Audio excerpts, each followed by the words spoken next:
Hello, my name is Colby Peck. In this video, I'll be breaking down the evade from Enter the Gungeon. The first thing to note is the input. If you press the evade key when standing still, nothing will happen. However, if you're moving and press the evade key, you will execute an evade in the direction that you're moving. Additionally, the direction of the evade is determined by player input, not the velocity of the player character. I tested this by walking against a wall and then evading towards it. Since I was moving into a wall, the player character's velocity was 0, but he still evaded. The evade is clearly comprised of two states, the first half and the second half. The player feedback for the distinction between the two halves is very clear. Firstly, the player character's head stays upright for the entirety of the first half, only tucking under when the second half begins. Secondly, there is very clear auditory feedback. There are two sounds. One plays when the evade begins, and another plays once you enter the second half. The sounds are very distinct. They sit at opposite ends of the register.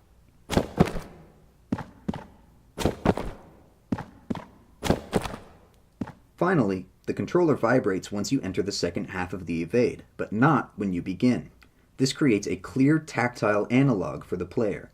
Pressing the button is analogous to the player character jumping off the ground. The controller vibrating is analogous to the player character hitting the ground and beginning his roll. Now let's break down the metrics. Firstly, I should mention that all measurements were done with gameplay recorded at 60 frames per second. Anyways, using this 6x5 rug as a standard of measurement, we can see that the evade moves the player character 6 units.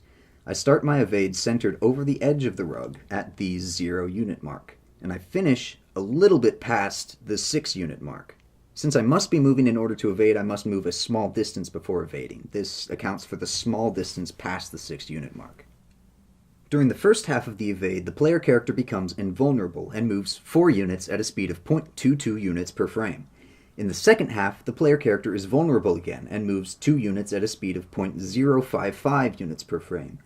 Seeing as the player's basic movement speed is 0.11 units per frame, we can derive the fact that the evade doesn't give you a sum increase in move speed. As you can see here, the player character covers the distance of 6 units in 56 frames, whether evading or simply walking. However, it is important to note that the evade gives you a short burst of speed at the beginning. So if you need to travel 12 units, walking for 8, then evading for the last 4 is faster, taking 90 frames, whereas simply walking would take 110. Finally, I'd like to talk about how the evade affects the combat dynamics. Most enemy projectiles move slightly faster than the player character.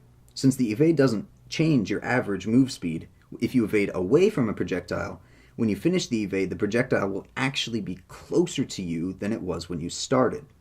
In order to use the evade effectively, you must evade towards projectiles, taking you closer to the enemy that shot them. This mechanically encourages the player to stay actively engaged in combat. Additionally, you can hit enemies with an evade to deal damage to them.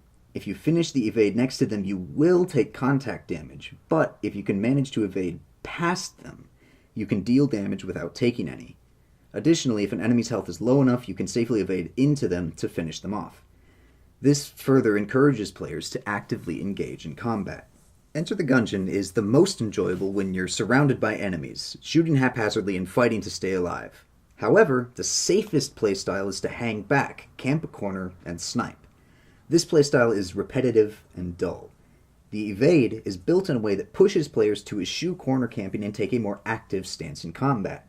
It makes the riskier, more exciting playstyle of running and gunning more viable. It makes the most enjoyable playstyle also the most optimal. Thank you for watching.